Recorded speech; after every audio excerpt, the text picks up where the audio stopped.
Bismillahirrahmanirrahim. Alhamdulillahi Rabbil Alamin. Wassalatu wassalamu ala al-habibil Mustafa Abil Qasim Muhammad.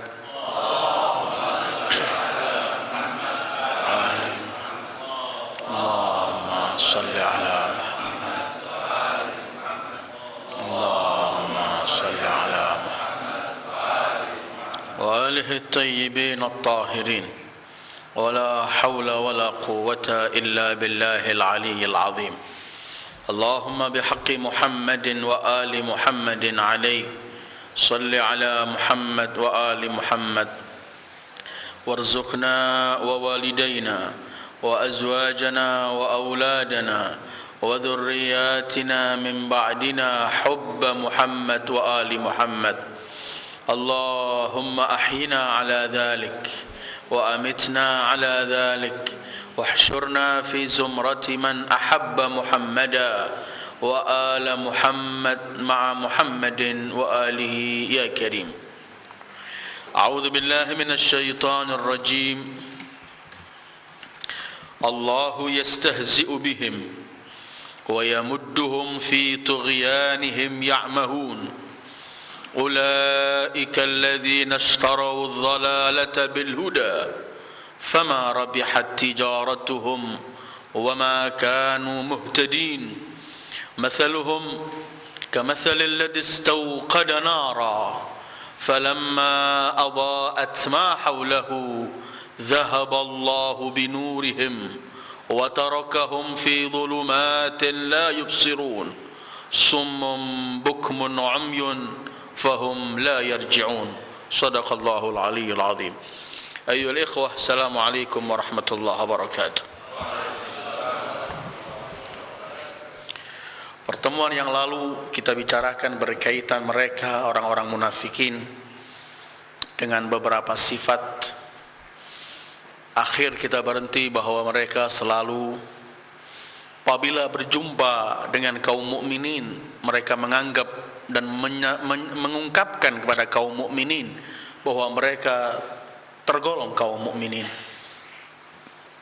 Tetapi apabila mereka kembali kepada pembesar mereka, pada kelompok mereka yang disebut oleh Al-Quran dengan bahasa ila syayatinihim, ke syaitan mereka cuma berkata, kami bersama kalian. Pada hakikatnya kami mengungkapkan hal kepada kaum mukminin bahwa kami tergolong orang mukmin, hanya ingin mengejek mereka.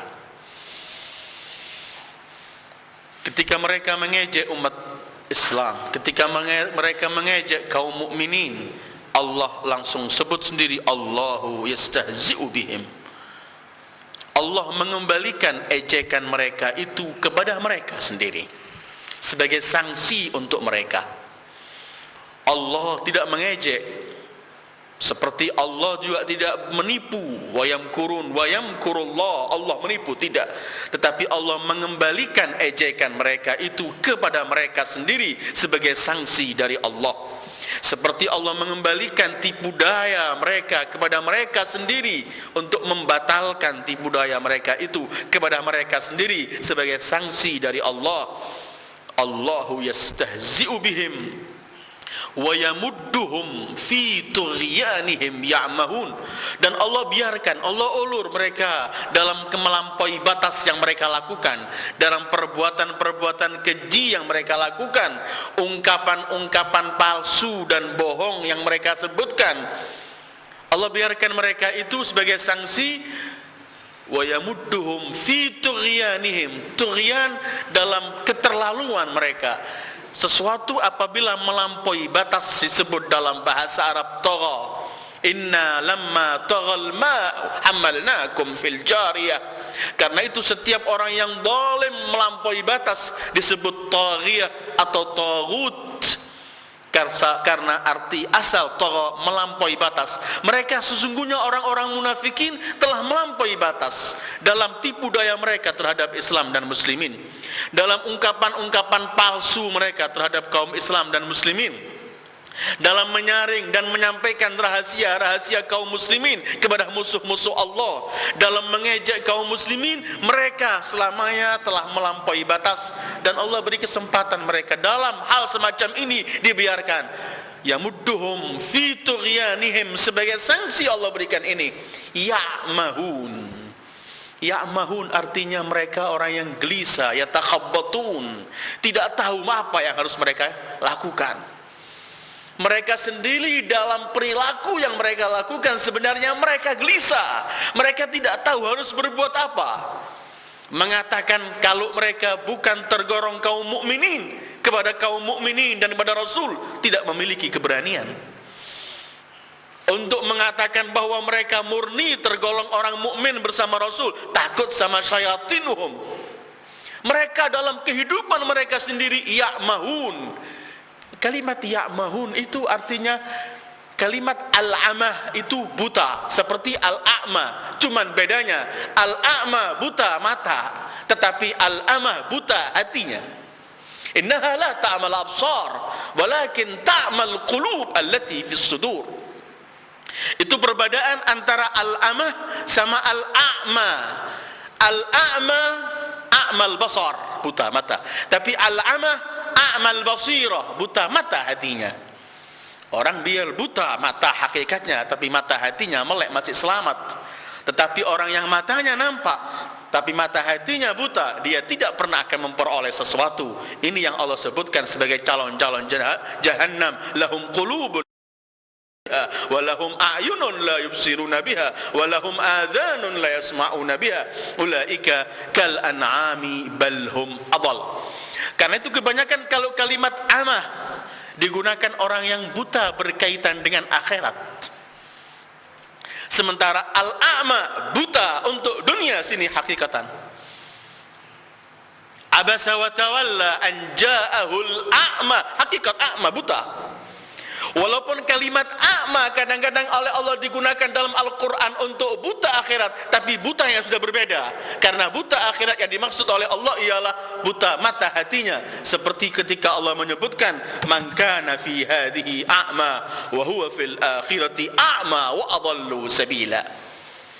Cuman penggunaan kata kalimat ya'mahun dalam arti a'ma dalam Al-Quran adalah terbanyak kalimat ini digunakan untuk orang yang tidak memahami hari kemudian, orang yang sesat berkaitan dengan hari kemudian, tidak pernah tahu. Karena yang akan mengenalkan kita kepada hari kemudian adalah wahyu melalui para nabi. Karena alam itu ghaib.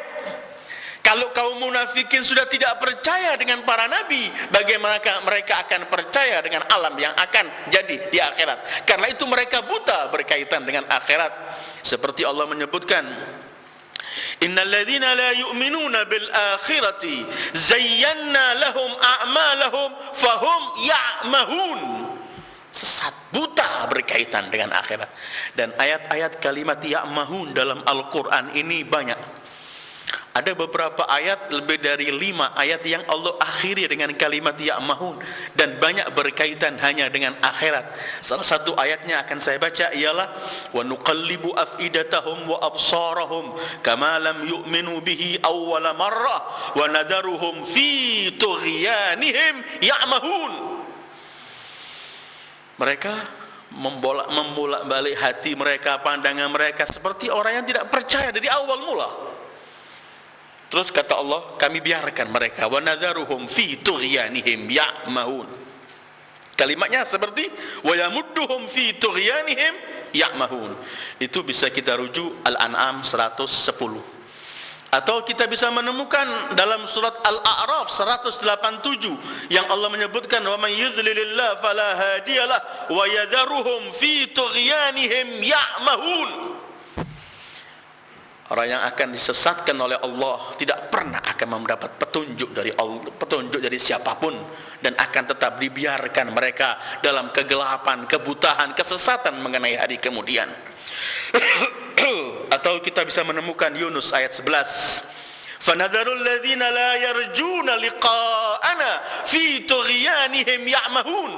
Kami biarkan mereka orang-orang yang tidak lagi mengharapkan akan kembali kepada kita, kepada Allah, akan kembali di hari akhirat. Kami biarkan mereka dalam kesesatan mereka, kebingungan mereka, dan mereka buta terhadap akhirat. Kita menemukan Al-Mu'minun 74, 75. Wa innal ladzina la yu'minuna bil akhirati anis sirati lanakibun, sampai firman Allah, lalajju fi tughyanihim ya'mahun. Kalimat ya'mahun dalam arti mereka buta berkaitan dengan akhirat. Ini orang-orang munafikin. Karena itu Allah mendahului, wa minan nasi man yu'minu billahi wal yaumil akhir wa ma hum bimu'minin. Karena memang mereka fi tughyanihim ya'mahun. Dan sering kita bahas dalam kajian tafsir kita bahwa Al-Quran sering menyebutkan kepada kita pangkal kehancuran manusia yang menjadikan ia selalu bergelimpang dalam maksiat ketika ia mulai lupa hari akhirat. Ketika orang lupa akan adanya hari akhirat, kelupaan dia terhadap hari akhirat ini membawa dia akan terus melakukan amalan-amalan, perbuatan-perbuatan yang keji dan lepas kontrol karena nggak meyakini ia akan kembali kepada Allah.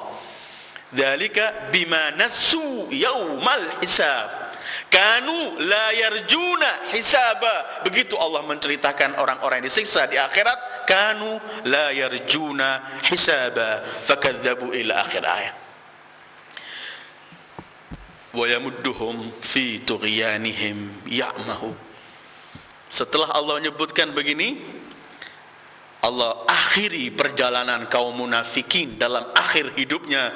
Ulaika alladzina ishtaraw adh-dhalalata bil huda fama rabihat tijaratuhum wama kanu muhtadin. Mereka orang-orang ishtaraw adh-dhalalata bil huda, membeli kesesatan dengan membayar petunjuk. Wa na'udzubillah. Dia tahu hidup dalam kesesatan, tetapi kemudian ia merasa dia beruntung. Tetapi fama rabihat tijaratuhum, kata Allah, tidak pernah mereka memperoleh peruntungan.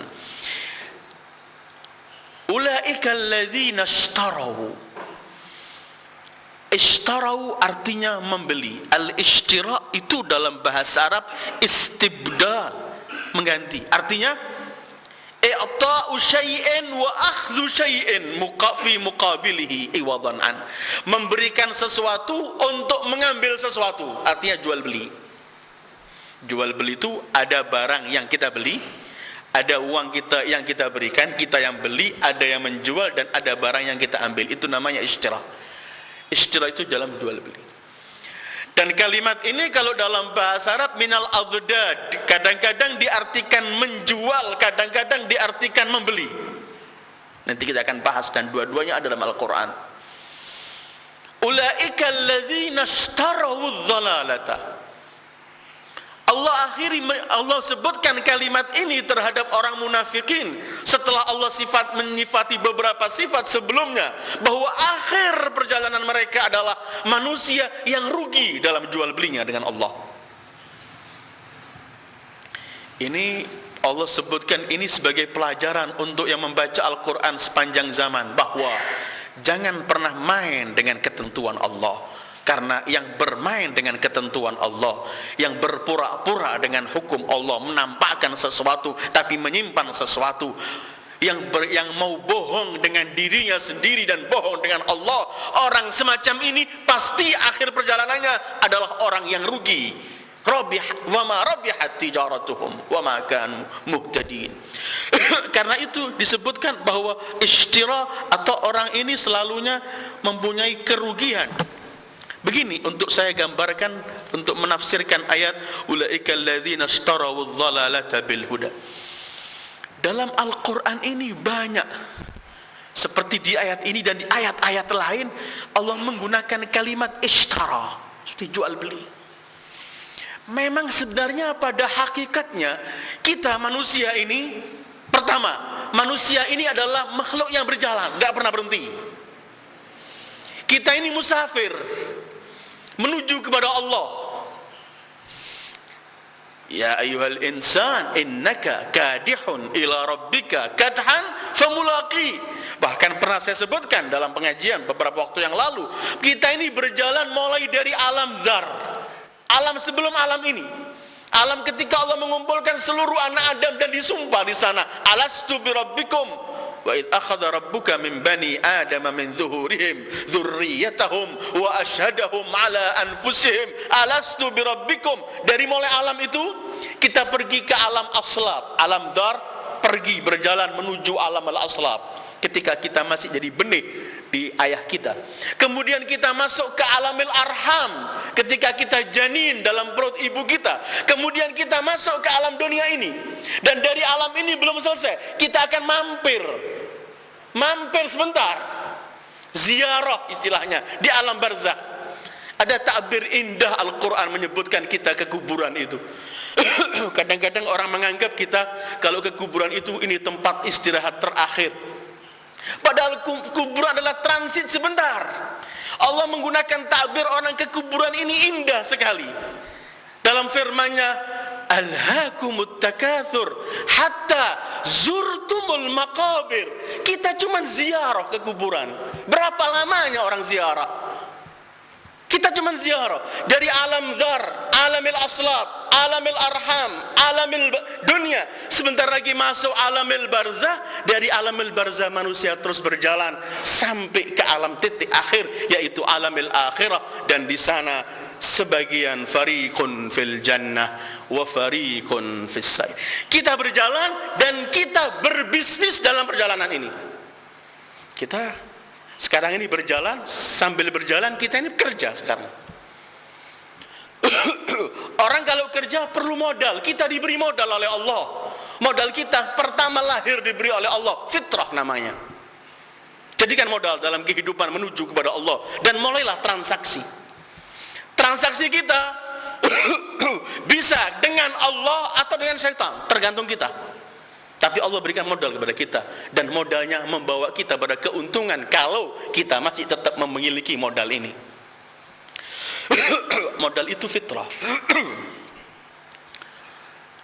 Karena itu nanti akan kita bahas orang-orang yang rugi di akhirat itu. Karena apa? Bukan cuma rugi, nggak mendapatkan keuntungan, karena rugi modalnya habis. Ketika orang menyimpang dari Allah, berarti menginjak-injak modalnya, menginjak-injak fitrahnya. Ini yang kelak Allah sebutkan, zalika huwal khusranul mubin, rugi yang paling top. Kita berjalan, kita berniaga, kita diberi modal oleh Allah. Kemudian untung rugi itu adalah tergantung apa yang kita lakukan dalam transaksi kita. Ketika kita transaksi dengan Allah, kita akan mendapatkan keuntungan itu kelak di akhirat, dan sebelumnya Allah akan berikan di dunia sebagai hayatan thayyibah. Kalau kita transaksi bukan dengan Allah, kita pun akan memperoleh kerugian di sana pasti, dan kemudian kadang-kadang Allah berikan juga di dunia ini. Tapi tetap kita transaksi. Karena itu kalau Allah menjempati orang-orang di akhirat itu tergantung amalan kita. Jazaa'an bima kanu yaksibun, bima kasabat aydikum. Ini transaksi kamu ini. Atau faman ya'mal mithqala dzarratin khairan yarah wa man ya'mal mithqala dzarratin syarran yarah. Kemudian untung dan rugi itu adalah setiap kita sampai kepada tujuan yang kita beri. Jadi ketika sampai pada tujuan, di situ selesai transaksi Anda, dan situ tinggal melihat untung dan ruginya. Itu ketika Allah menyebutkan orang-orang kafir di neraka jahanam, Allah sebutkan jazaan wifaqa. Ini balasan yang sestimpal, sesuai dengan pekerjaanmu, persis. Amalukum turaddu ilaikum. Ini amal perbuatan yang Allah kembalikan pada kalian. In khairan fa khair, wa in syarran fa syarr. Karena itu kemudian dalam Al-Quran banyak kalimat ishtara. Seperti Allah jadikan semua gerak-gerik kita ini semua dalam jual beli. Dan kehidupan ini memang akhdhun wa ata', orang sebutkan, memberi dan menerima. Apapun yang kita lakukan hakikatnya begitu. Apa saja yang kita lakukan dalam konsep Islam yang kita praktekkan ini, ketika melakukan kebaikan kita melakukan dan kita memperoleh pahala. Ketika kita melaksanakan kejelekan, kita melakukan dan kita mendapatkan sanksi pasti. Dan itulah kehidupan. Dan ayat Al-Quran banyak sekali yang menyebutkan. Karena itu kadang-kadang Allah menyebutkan satu contoh dalam surat At-Taubah. Innallaha ashtara minal mu'minina anfusahum bi anna lahumul jannah yuqatiluna ila akhir sabilillah. Allah memberi kaum mukminin jiwa mereka. Diberi. Dengan apa? Dengan surga. Yang diminta apa? Berjihadlah di jalan Allah. Atau ketika kita melihat ayat yang turun untuk Imam Ali ketika beliau tidur di malam hijrah, itu Allah sebutkan Imam Ali bukan membeli, menjual, menggadaikan diri beliau. Wa minan nasi man yashri nafsahu ibtigha'a mardatillah wallahu raufun bil ibad. Yashri, ya menjual, menggadaikan dirinya. Jual beli. Tergantung kemudian transaksi kita kepada Allah. Karena itu minggu yang lalu saya bacakan ketika Imam Ja'far meriwayatkan hadis bagaimana Allah kelak menyebut orang yang riak di hari kiamat dengan 4 nama itu. Karena transaksi ini nggak sampai. Ada nanti amal perbuatan kita sepertinya transaksi, tapi kelak di hadapan Allah nggak ada. Haba'an manthura. Atau kita bisa menemukan firman Allah ketika Allah membuka peluang bisnis dengan kita. Allahu Akbar. Kita bisa menemukan dalam surat Shaf dengan kalimat tijarah. Allah ajak kita. A'udzu billahi minasyaitonir rajim. Hal adullukum ala tijaratin tunjikum min adzabin alim? Maukah kalian? Aku ajak, aku tunjukkan pada bisnis perdagangan yang akan menyelamatkan kalian dari siksaan yang pedih. Kita diajak ishtari, jual beli. Nanti ada manusia, kita akan baca sebentar lagi, orang munafik ini orang yang paling rugi karena menjual sesuatu yang mahal, membayar dengan barang yang mahal untuk memperoleh sesuatu yang sangat-sangat murah. Ulaika alladzina ishtaraw adh-dhalalata bil huda. Punya petunjuk dari Allah, tetapi dia jual. Dia jual hidayahnya, dia jual akalnya, dia jual akhiratnya untuk ia kejar dunia. Akhirnya dunia ia peroleh dan akhirat pasti nggak memperoleh. Jadi kalau kita gambarkan nanti ayat ini simpelnya begini, orang munafik ini dia seperti beli sesuatu dari orang. Dia mengeluarkan uangnya. Anggap dia beli barang yang harganya 10 juta. Dia bayar 10 juta kepada penjual. Penjual menerima uangnya, tapi si pembeli ini munafik nggak diberikan barangnya. Artinya dia khasira 10 jutanya rugi dan khasira barangnya pun yang peroleh. Fama rabihat tijaratuhum. Ini kelak yang khasira dunia wal akhir. Beginilah kehidupan. Kehidupan cuma transaksi di hadapan Allah. Kalau kita transaksi kepada Allah, Allah menawarkan sesuatu yang mahal pada kita. Bayangkan Allah membeli kita dengan surga. Kita milik Allah. Harta yang ada pada kita milik Allah. Surga milik Allah. Allah membeli kita ini dengan apa sebenarnya? Kenapa kita nggak menyauti transaksi ini sementara yang kita buat bayar juga milik Allah, yang diberikan pada kita milik Allah? Innallaha ashtara minal mu'minin anfusahum ila akhir ayat. Karena itu kadang-kadang orang transaksi yang dianggap kecil, tetapi dari transaksi ini dia rugi kehidupannya dunia dan akhirat. Wa na'udzubillah. Ada orang mungkin transaksinya menjual yang halal dijadikan haram, atau yang haram dijadikan halal. Karena ia memperoleh sesuatu, dia menjual hakikat ketentuan Allah dengan harga yang ia anggap akan membawa sesuatu bagi dia. Tetapi orang tersebut nanti semua akan ketemu. Fama rabihat tijaratuhum. Sekali lagi, dalam ayat yang banyak sekali Allah mengajak kita. Karena itu ada hadis dari Rasulullah sallallahu alaihi wasallam. Indah sekali hadis ini. Ketika Rasul memberitahu pada kita bahwa kita ini ada harganya, maka jangan dijual kalian dengan selain harga tersebut. Yaqulul Habib sallallahu alaihi wa alihi, ala innahu laysa lakum thamanun illa al-jannah fala tabi'uha illa biha.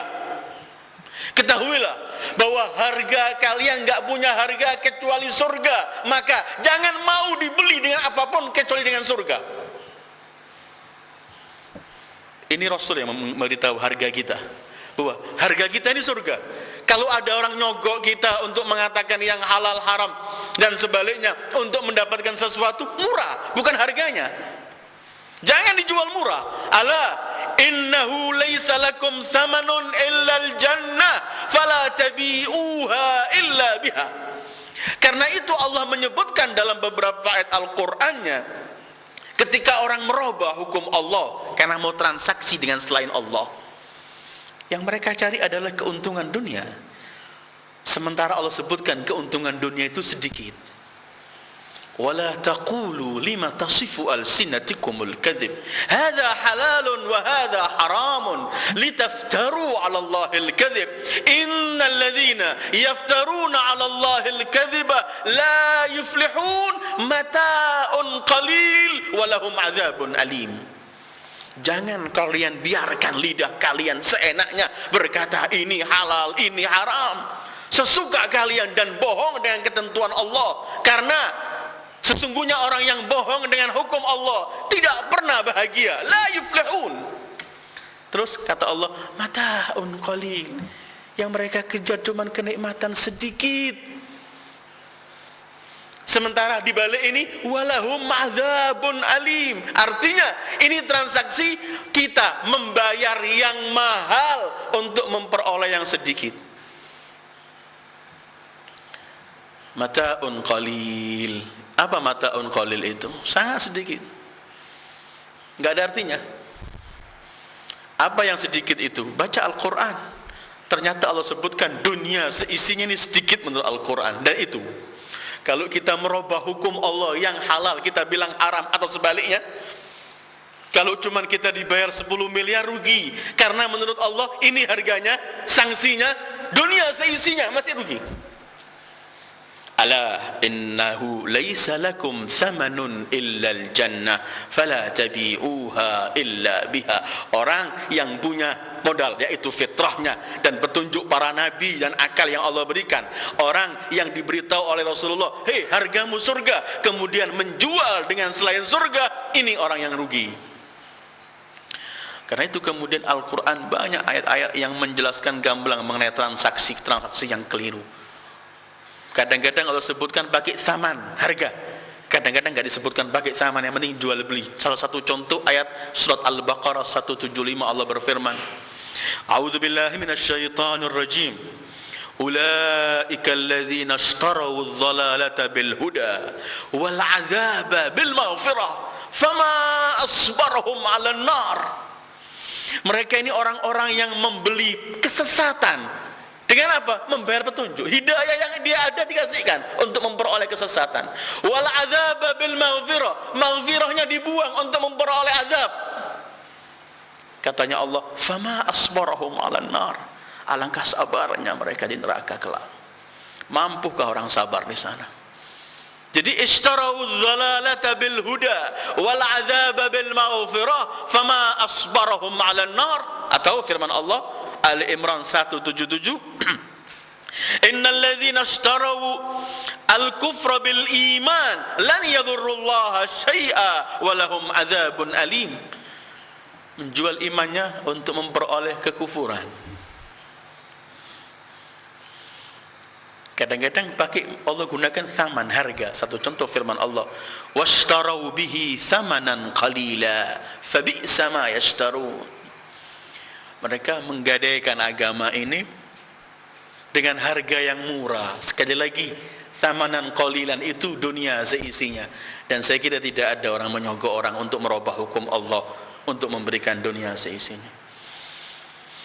Lah kalau kita transaksi sama Allah, berapa nilainya? Pernah kita kaji ayat as-sadaqah atau al-infaq. mungkin di kajian 10 dalam surat Baqarah.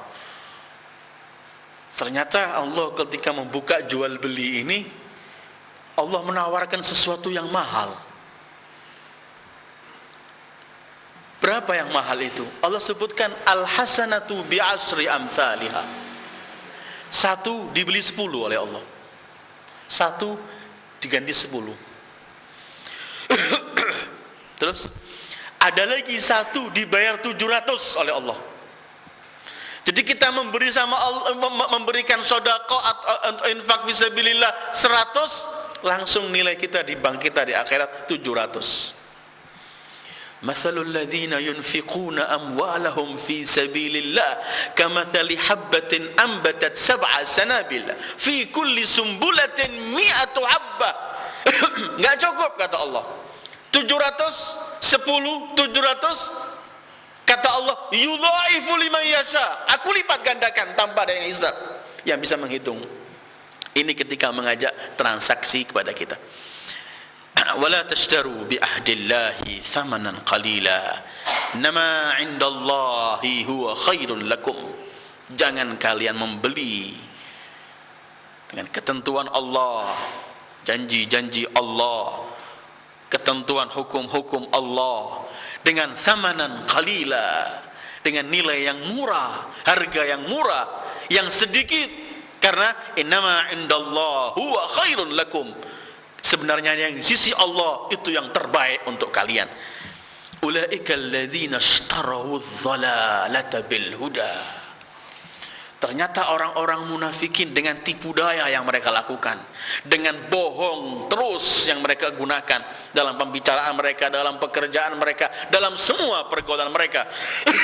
Ternyata dengan mengejek dan menganggap orang-orang mukmin sebagai sufaha, orang-orang bodoh, dan hal-hal semacam ini, ternyata mereka itu sedang transaksi sama Allah, tetapi mereka keliru dan mereka rugi dalam transaksinya. Ishtarawudz dhalalata bil huda. Mereka membeli kesesatan. Kesesatan dibeli, kehancuran dibeli. Untuk membeli kehancuran ini dia membayar apa? Membayar petunjuk, hidayah. Mungkin kita bertanya, apakah mereka ini pernah punya hidayah sehingga mereka transaksinya membeli dhalalah dengan hidayah milik mereka? Ada dua hal di sini. Kalau kita sebut kaum munafikin itu pernah iman kemudian murtad, kemudian menjual imannya, maka memang mereka memiliki hidayah, tapi hidayah itu akhirnya mereka campakkan karena mereka lebih condong ila syayatinihim. Kalau pendapat kedua, kalau kaum munafikin tidak pernah hakikatnya beriman pada Rasulullah, hati mereka enggak pernah beriman, lidah mereka cuma bohong. Kemudian kalau mereka tidak pernah beriman, apa hidayah yang mereka miliki sehingga mereka transaksi dengan membayar hidayah? Hidayah itu adalah hidayah fitrah. Karena setiap manusia sebenarnya punya hidayah, punya petunjuk, dan mampu dengan hidayah itu untuk sampai kepada Allah. Ini yang pernah kita bahas berkaitan fitratullah allati fatara an-nas 'alaiha la tabdila li khalqillah dzalika ad-dinul qayyim walakinna aktsaran nasi la ya'lamun. Jadi orang pada dasarnya punya hidayah, tapi dia campakkan. Karena itu pernah kita kaji, orang dinamakan kafir. Kafir itu artinya menutup. Artinya dia asalnya punya hidayah, tapi ia tutupi hidayah tersebut sehingga dia enggak menerima ketentuan Allah, maka menjadi kafir. Kalau orang munafikin pernah beriman, maka mereka menjual iman mereka, yaitu hidayah itu. Kalau mereka memang hakikatnya tidak pernah beriman dan tetap mereka punya hidayah yang namanya fitrah, dengan fitrah itu ia akan sampai kepada Allah. Karena Rasul sallallahu alaihi wasallam bersabda, kullu mauludin yuladu 'alal fitrah fa abawahu yuhawidanihi aw yunassiranihi aw yumajjisanihi. Setiap anak dilahirkan dalam keadaan fitrah, suci, bersih. Kedua orang tuanya yang menjadikan anak itu Yahudi, menjadikan Nasara, menjadikan Majusi, orang tuanya yang mencetak anak ini. Tapi ketika ia lahir dengan fitrah. Karena itu ketika Allah mensifati orang-orang kafir, walladzina kafaru awliya'uhumut taghut yukhrijunahum minan nuri ila dhulumat. Orang-orang kafir itu sebenarnya punya nur, tapi dikeluarkan nurnya untuk menuju ke zulumat. Nur apa? Mereka enggak pernah beriman. Nurul fitrah, hidayah fitrah. Ketika Allah ciptakan manusia, diberi oleh Allah fitrah tersebut. Ulaika alladzina ishtarahu adh-dhalalata bil huda fama rabihat tijaratuhum. Kata Allah, mereka tidak pernah memperoleh keuntungan. Mereka tidak pernah mendapat keuntungan dalam bisnis mereka ini. Ar-ribhu itu keuntungan, artinya sesuatu yang melebihi dari ra'su mal. Sesuatu yang kita memperoleh melebihi sesuatu dari modal, namanya itu ribhun, keuntungan. Dan jual beli ini ada ribh, ada khusran, ada untung, ada rugi. Tetapi Allah mensifati kaum munafikin ini fama rabihat tijaratuhum, karena kerugian yang menimpa kaum munafikin bukan sekedar tidak memperoleh laba atau untung sementara modalnya masih ada, tidak. Kaum munafikin ini tidak memperoleh keuntungan dalam bisnisnya dan sekaligus modalnya juga habis. Fadzalika huwal khusranul mubin. Orang yang paling rugi itu ialah yang sudah tidak lagi memiliki modalnya, hatta modalnya enggak miliki. La ribha liman dayya'a ra's mal. Begitu orang berkata. Enggak ada orang disebut memperoleh keuntungan kalau modalnya hilang. Keuntungan itu melebihi dari modal yang Anda miliki. Karena itu fama rabihat tijaratuhum, transaksi mereka, bisnis mereka, jual beli mereka tidak memperoleh sama sekali keuntungan. Kemudian Allah tekankan lagi, sudah tidak memperoleh keuntungan dalam jual belinya, Allah masih sebutkan wa ma kanu muhtadin. Dan selamanya mereka tidak pernah memperoleh petunjuk. Orang yang jual beli, orang yang dagang itu, dia punya modal, ingin menjalankan modalnya supaya mendapatkan keuntungan. Tapi mereka ini modalnya hilang, apalagi membicarakan keuntungan. Karena itu sudah tidak memperoleh keuntungan dalam jual belinya. Terus Allah masih sifati lagi wa ma kanu muhtadin.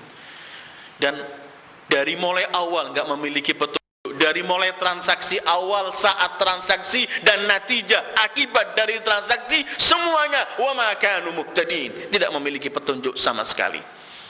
Ini orang-orang munafikin dalam akhir perjalanan yang mereka lakukan. Ternyata jual beli mereka adalah jual beli yang rugi di hadapan Allah, karena mereka menggadaikan yang mahal untuk memperoleh sesuatu yang murah.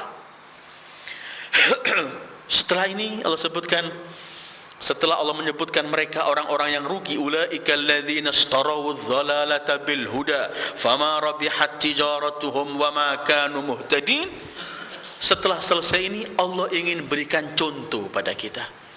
Kita sekarang masuk kepada mathaluhum kamathalil ladzi istawqada nara falamma adaa'at ma hawlahu dhahaba Allahu binurihim wa tarakahum fi dhulumatin la yubsirun summun bukmun umyun fahum la yarji'un.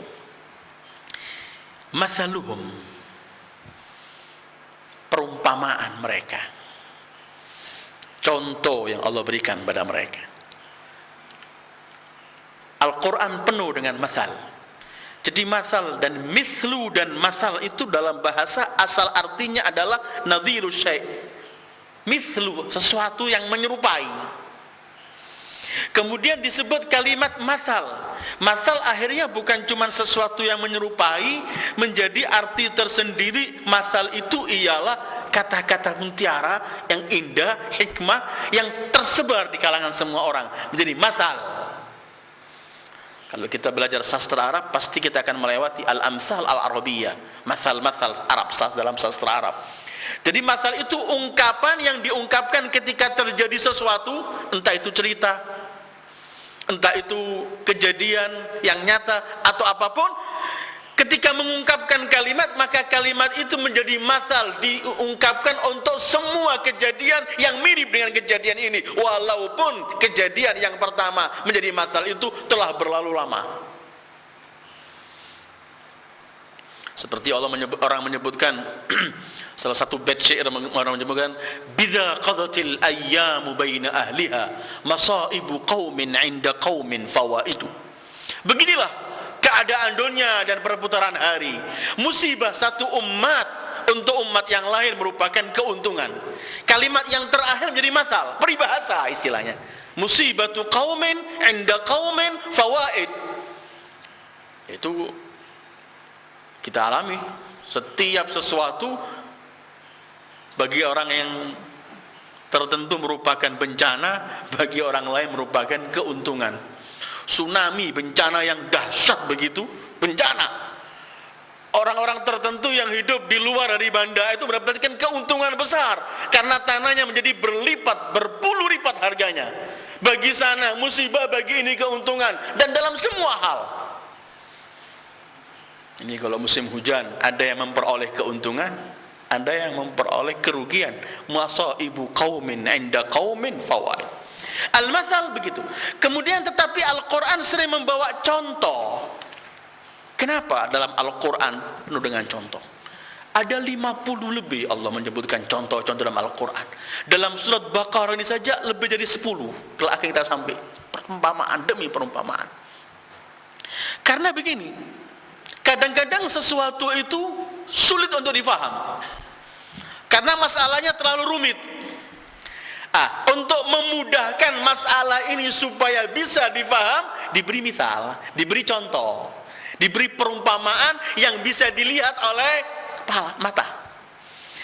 Ada sesuatu yang cuma hanya pemikiran, sulit untuk difaham. Sementara manusia ini lebih terbiasa untuk melihat sesuatu yang ada depan dia. Karena itu kadang-kadang dibawa contoh, misal, agar orang tersebut bisa kemudian memahami. Orang pernah berkata, bil mithal yattadhihul maqal. Dengan perumpamaan dan contoh, ungkapan itu lebih mudah dan lebih bisa difaham. Al-Quran penuh dengan masal. Tujuannya apa? Karena dalam Al-Quran ini kitabullah, semuanya ada tujuan. Walaupun tujuan inti pasti hudan linnas, tapi semua yang ada dalam Al-Quran pasti membawa tujuan. Kalau kita membaca Al-Quran, maka masal atau contoh-contoh yang Allah berikan, perumpamaan demi perumpamaan, itu adalah tujuannya pertama untuk agar kita mengingat sesuatu itu. Kedua, agar kita memikirkan sesuatu itu. Ketiga, dan ini khusus bagi mereka orang-orang yang menggunakan akalnya ulama, ada agar orang ulama yata'aqqal, mengambil pelajaran banyak dari masalah tersebut. Saya bacakan beberapa ayat Al-Quran. Pertama, Allah menyebutkan dalam surat Ibrahim. Ketika Allah dalam surat Ibrahim menjelaskan kepada kita, memberi perumpamaan atau contoh, ya, perumpamaan atau contoh berkaitan dengan hak dan batil, yaitu dalam firman Allah, a'udzubillahi minasyaitonir rajim, alam tara kaifa daraballahu mathalan kalimatan thayyibatan kasyajaratin thayyibatin asluha thabitun wa far'uha fis sama' tu'ti ukulaha kulla hinin bi'idzni rabbiha wa yadhribullahu al-amthala linnasi la'allahum yatadzakkarun. Akhir ini Allah berikan contoh demi contoh pada manusia agar mereka mau merenungkan, mau memikir, mau ingat setelahnya, sebelum ingat yatadzakkar. Jadi Allah ingin mengatakan hak itu bagaimana? Oh, hak itu bagaikan pohon yang besar, akarnya menjulang dalam ke bumi, kemudian dahannya naik itu tinggi ke atas, dan buahnya memberikan buah setiap saat, dan itulah hak. Kenapa Allah berikan contoh al-haq? Allah sebutkan agar mereka mau merenungkan, mau ingat. Kemudian kedua, at-tafakkur. Tadi mengingat, tapi sekarang memikirkan. Seperti Allah menyebutkan dalam surah Al-Hasyr, "Law anzalna hadzal Qur'ana 'ala jabalin la ra'aitahu khashi'an mutasaddian min khasyatillah wa tilkal amsalu nadribuha lin-nas la'allahum yatafakkarun." Ini contoh demi contoh ini. Bagaimana Allah ingin menggambarkan dahsyatnya Quran? Sulit kita memahami. Allah bawa kita lihat sesuatu yang nampak. Lihat gunung-gunung ini. Kalau gunung ini kuturunkan Al-Quran, pecah berkeping-keping. Baru kita la'allahum yatafakkarun, bisa memahami kebesaran Al-Quran.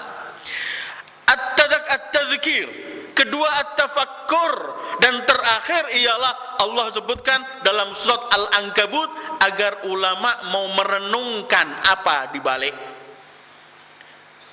contoh-contoh yang Allah berikan ini. Dalam surat Al-Ankabut ayat 43 Allah menyebutkan begini, A'udzubillahi minasyaitonir rajim. Wa tilkal amsalu nazribuha lin-nasi wa ma ya'qiluha illa al-alimun. Ini contoh demi contoh kami sajikan, kami berikan pada manusia, tapi tidak pernah bisa memahami yang arti sebenarnya masal. Bukan cuma merenungkan dan memikirkan, memahami yang sebenarnya illal alimun, kecuali mereka orang-orang yang berilmu. Karena itu kemudian dalam Al-Quran penuh dengan masal. Seperti Allah menyebutkan dalam Al-Quran, Unzur kaifa darabu lakal amsal fadallu fala yastati'una sabila. Atau Allah sebutkan dalam bermacam-macam ayat Al-Quran bahwa walaqad sarrafna lin-nasi fi hadzal Qur'an min kulli mathal fa aba aktsarun nasi illa kufura. Kami telah berikan bermacam-macam contoh perumpamaan dalam Al-Quran. Semestinya dengan contoh dan perumpamaan ini mereka lebih memahami, kemudian lebih cepat beriman, tetapi fa'aba aktsarun nasi illa kufura. Manusia tetap banyak mereka menyimpang dari Allah. Kalau Al-Quran ini penuh dengan masal, sementara Al-Quran ini terbagi Makkiyah dan Madaniyah. Turunnya ada yang sebelum hijrah selama 13 tahun disebut Makkiyah, ada setelah hijrah beliau 10 tahun disebut Madaniyah. Maka kalau kita membaca Al-Quran, contoh-contoh untuk yang turun di Makkah berbeda dengan contoh-contoh yang turun di Madinah. Perumpamaannya berbeda. Karena apa? Masal perumpamaan itu selalu diberikan sesuai dengan penyakit atau keadaan di lingkungan saat itu. Kalau di Mekah lebih banyak mengobati penyakit orang Mekah saat itu. Apa penyakit mereka? Berkaitan dengan akidah. Karena mereka penyembah berhala. Ya Allah, 360 berhala di Ka'bah. Dan ada kabilah-kabilah yang membangun Tuhannya dengan kurma. Kalau lapar dia minta izin sama Tuhannya untuk dimakan dulu. Nanti kalau dapat kurma dibuat lagi Tuhannya. Karena itu contoh-contoh di Mekah, ayat-ayat Mekah lebih banyak berkaitan dengan untuk bagaimana cara mengenyahkan mereka dengan contoh-contoh yang keji. Bahwa yang mereka sembah semua itu tidak benar dan tidak berarti. Kalau nanti di Madinah banyak membuat contoh-contoh untuk mengobati penyakit-penyakit hati. Seperti sebentar lagi ini ketika sampai kepada kaum munafikin. Cuma saya akan bacakan beberapa contoh berkaitan di Mekah untuk mengobati berkaitan dengan akidah. Salah satu contohnya ialah ketika Allah memberikan kepada kita contoh berkaitan dengan orang-orang yang menyembah berhala demi berhala itu. Mereka anggap berhala-berhala itu memiliki kemampuan, kekuatan, sakti semuanya. Ternyata Allah berikan contoh yang sangat remeh sekali.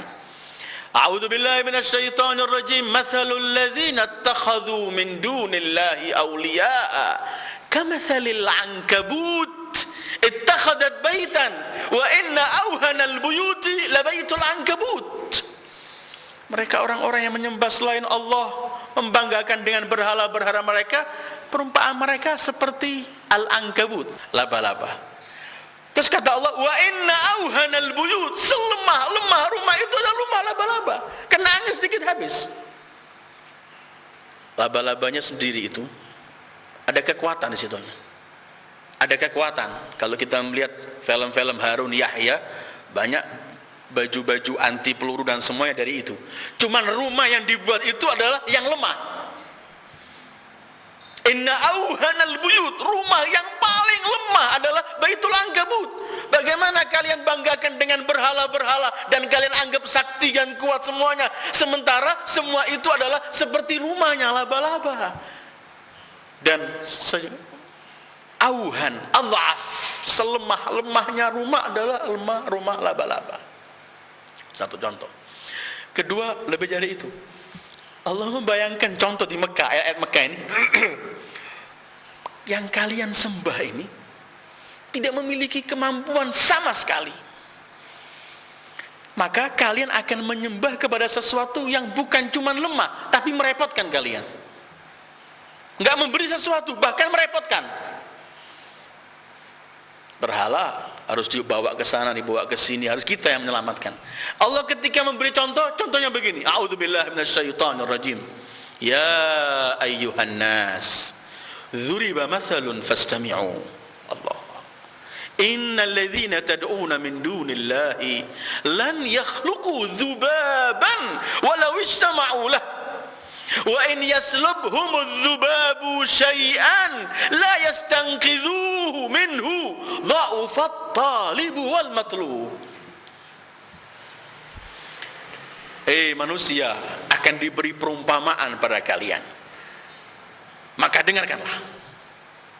Sesungguhnya yang kalian sembah selain Allah itu tidak pernah mampu menciptakan lalat. Lalat makhluk kecil. Suruh kumpul semua berhala yang disembah itu. Lan yakhluqu dzubaban, tidak pernah akan mampu menciptakan lalat. Terus, wa in yaslubhumudz dzubabu syai'an la yastanqidhu. Kalau mereka diincai atau diampiri oleh lalat, atau sajian yang mereka berikan dimakan oleh lalat, mereka enggak mampu mengembalikannya. Enggak mampu menciptakan lalat, enggak mampu menyelamatkan dirinya dari lalat itu. Terus kata Allah, dha'ufat talibu wal matlub, alangkah lemahnya yang menyembah dan alangkah lemahnya yang disembah. Ini dzuriba mathalun fastami'u, kata Allah, akan diberi contoh. Dengarkan. Ini ayat sudah hampir 15 abad turunnya. Tapi sampai hari ini masih sebagai tantangan. Suruh berhala-berhala itu menciptakan lalat kalau mampu. Jangan menciptakan, menyelamatkan dirinya dari lalat kalau mampu. Tapi tetap berjalan ayat ini sampai hari kiamat. Apapun kemajuan, dha'ufat talibu wal matlub. Kenapa menyembah yang dhaif? Kenapa menyembah dan mengabdi kepada yang lemah, bahkan lebih lemah dari kita? Lebih lemah. Nanti kita akan sampai kepada beberapa Al-Quran ketika Allah membicarakan contoh. Ketika Allah mengenalkan kita kepada Allah yang Esa, la ilaha illallah. Allah buat contoh dalam satu ayat. Apa yang kalian bayangkan kalau seorang budak dimiliki oleh majikan banyak? Syuraka mutakas. Majikannya banyak dan kelahi masing-masing. Sama seseorang budak majikannya cuma satu. Mana yang lebih mulia, kata Allah? Artinya, kita menjadi hamba selain hamba Allah, kita akan menjadi hamba banyak hal. Kalau orang itu banyak yang memiliki kita, kalau bersatu saja, tetap kita repot. Yang satu merintahkan begini, yang satu merintahkan begini. Kalau mereka banyak dan berselisih di antara mereka, lebih repot lagi. Dan contoh-contoh dalam dalam Al-Quran ini sangat banyak sekali, yang kemudian semua itu merupakan perumpamaan yang akan memudahkan kita untuk memahami apa yang akan diperumpamakan oleh Allah. Kalau ayat-ayat Madaniyah turunnya di Madinah seperti sekarang ini kita akan baca.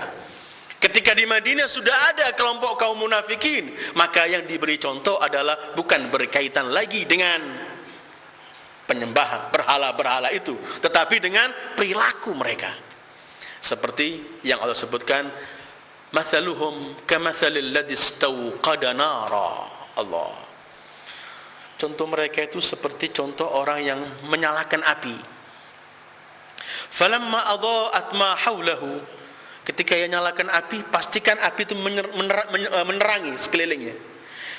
Ketika sudah ada cahaya sekeliling api itu, zahaballahu binurihim. Allah kirim hujan, kirim angin, padam api itu. Ketika padam, tarakahum fi dzulumatin la yubsirun. Mereka akhirnya ditinggalkan dalam keadaan kegelapan demi kegelapan, enggak mampu melihat sesuatu. Apa contohnya ini? Kita kan berjalan. Allah gambarkan kaum munafikin ini berjalan dalam tempat yang gelap gulita, nggak mampu melangkahkan kakinya kemana, nggak nampak sesuatu. Tetapi kemudian dia mampu menyalakan api. Dari api tersebut akan keluar cahaya. Ketika ada api dia mulai jalan. Tetapi oleh Allah api itu dikirim angin yang dahsyat dan hujan padam. Yang kita bayangkan sekarang seorang jalan di sahara yang gelap gulita. Dia punya bekal, itu senter atau itu api yang dia nyalakan untuk ia supaya tahu nampak jalannya. Tapi ternyata api itu juga padam. Orang munafik itu begitu dalam kehidupannya. Sebenarnya dia punya cahaya pertama itu untuk ia jalan. Kalau cahaya itu pertama ia iman kemudian murtad, anggap.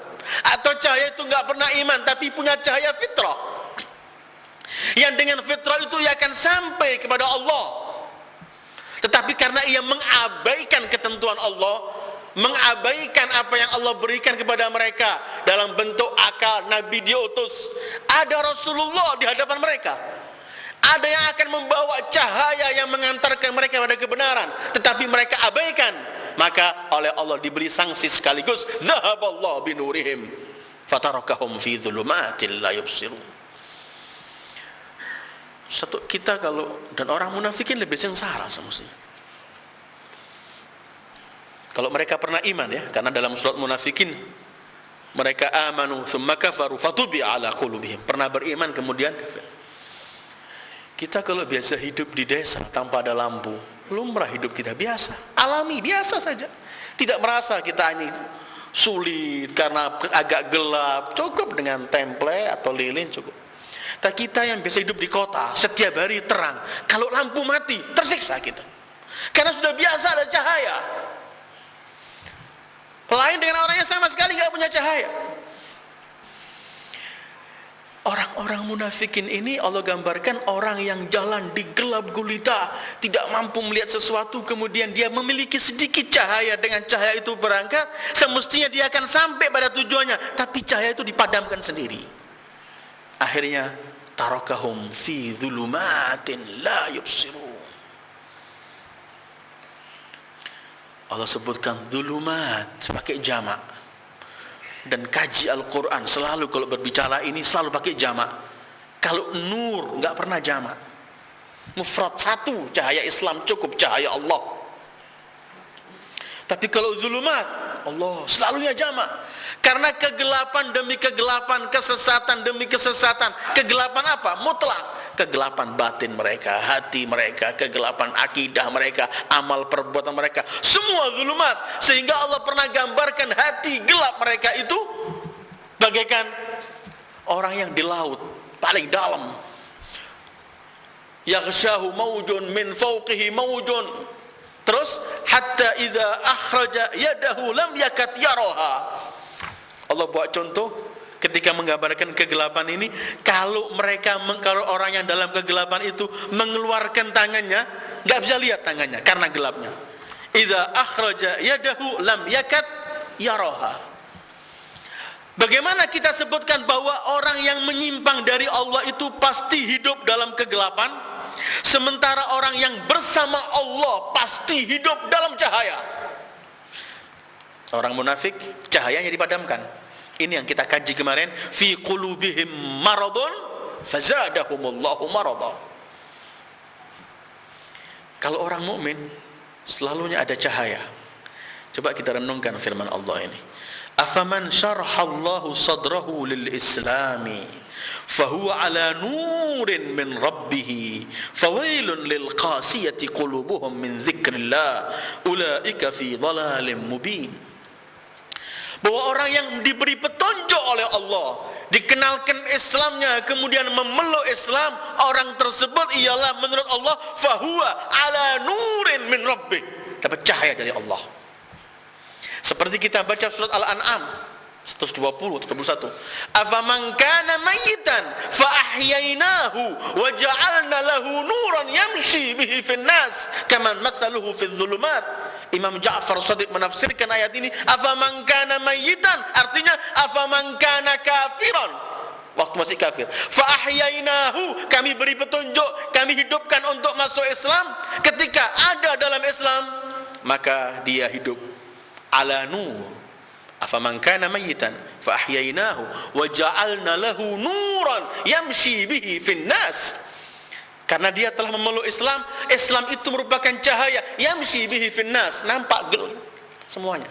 Kaman mathaluhu fidz zulumat. Ada lagi contoh orang yang tidak memeluk Islam, hidup dalam kegelapan, fidz zulumat, laisa bi kharijin minha, enggak pernah mampu lepas dari kegelapan itu. Karena itu tadi saya sebutkan ayat yang sering kita baca di akhir pengajian, bahwa orang-orang kafir itu hidup dalam kegelapan. Karena cahayanya mereka campakkan, fitrahnya mereka tutupi. Walladzina kafaru awliya'uhumut taghut yukhrijunahum minan nuri ila dzulumat. Dikeluarkan dari cahaya menuju kegelapan. Orang-orang munafik itu begitu. Mathaluhum, perumpamaan mereka, kamathalil ladzi istauqada nara, orang yang menyalakan api. Falamma adaa'at ma haulahu, setelah api itu menerangi sekelilingnya, zahaballahu binurihim, Allah tinggalkan cahaya itu. Wa tarakahum fi dzulumatin la yubsirun, Allah biarkan mereka hidup dalam kegelapan, la yubsirun, enggak nampak. Kalau sudah dalam kegelapan, enggak pernah nampak sesuatu, Allah gambarkan, keluarkan tanganmu, kamu enggak nampak. Hatta idza akhraja yadahu lam yakad yaraha. Kalau hidup dalam semacam ini, inilah akhir perjalanan mereka. Summun bukmun umyun fahum la yarji'un. Maka mereka summun, jamak dari asam. Mereka sudah tidak bisa lagi, tidak memiliki sesuatu, sudah summun. Apa artinya summun? Tuli. Bukmun, bisu. Umyun, buta. Jadi kumpul semuanya sudah. Tuli, bisu, buta. Dan Allah sebelum membicarakan bisu, Allah sebut tuli dulu. Karena biasanya yang bisu ini yang enggak mendengarkan kalimat. Karena orang bisa bicara itu setelah mendengarkan. Kalau sudah bisu, biasanya gandengannya bukmun. Sekalian enggak bisa berbicara. Ini yang Allah sebutkan bahwa mereka itu adalah orang-orang yang sudah memiliki 3 alat ini, tetapi alat ini mereka tidak lagi gunakan, tidak mendengarkan ketentuan dan ayat-ayat Allah. Summun, bukmun, tidak mampu mengikrarkan, mengungkapkan kalimat-kalimat yang indah, tapi lidah mereka cuma diisi oleh kebohongan. Summun, bukmun, fahum la yarji'. Ini yang disebutkan oleh Allah, lahum qulubun la yafqahuna biha, wa lahum a'yunun la yubsiruna biha, wa lahum adhanun la yasma'una biha, ulaika kal an'ami bal hum adall. 3 alat ini, pendengaran, penglihatan, ungkapan, dan dengan akal sekali, itu semestinya ia sampai pada Allah. Ketika orang enggak memfungsikan semua ini, dengarkan firman Allah dalam surat Al-Anfal. Inna syarrad dawabi 'indallahi as-summu al-bukmu alladzina la ya'qilun. Sejelek-jelek makhluk yang melata di bumi Allah, syarrad dawab. Siapa mereka? Sum, tuli, buk, bisu, la ya'qilun, yang enggak menggunakan akal mereka. Kita bertanya, orang munafikin melek, berbicara, enggak bisu, enggak buta. Orang munafikin juga enggak tuli, hidup. Tapi kenapa Allah sebutkan mereka summun, bukmun, umyun, la yarji'un, enggak pernah akan kembali kepada Allah. Habis yang akan menyampaikan mereka kepada Allah, semua dimatikan alatnya. Cahaya dipadamkan, akal dimatikan, pendengaran, penglihatan, semua dimatikan. Maka semacam ini la yarji'un. Tapi kita bertanya, mereka melek kok, mereka berbicara, mereka mendengarkan. Tapi kenapa oleh Allah sebut mereka tuli? Sering saya sampaikan bahwa definisi Al-Quran itu sering berbeda dengan definisi kita. Orang hidup kadang-kadang disebut mati oleh Al-Quran. Orang mati dibilang hidup oleh Al-Quran. Tolak ukurnya sendiri. Kalau kita melihat orang gugur syahid, depan kita mati orang ini, tinggal kita antarkan ke kuburan, mati. Tetapi ini kalau menurut Al-Quran, ini hidup. La tahsabanna alladhina qutilu fi sabilillahi amwata bal ahya'un 'inda rabbihim yurzaqun. Ada orang melek, enggak tuli, dengar, berbicara, tapi kata Allah enggak tuli. Bahkan orang hidup ini mati. Rasul pernah sebutkan, innaka la tusmi'ul mauta wa la tusmi'u man fil qubur. Kamu enggak pernah bisa mendengarkan orang-orang yang mati ini. Yang dianggap mati ini oleh Allah bukan mereka yang di kuburan. Kalau di kuburan Rasul sangat mampu berbicara sama mereka. Baca sejarah Badar di malam setelah peperangan Badar, Rasul berbicara sama bangkai-bangkai orang musyrikin itu. Sehingga para sahabatnya keluar dari kemah. Ya Rasulullah, kamu berbicara sama yang sudah mati ini.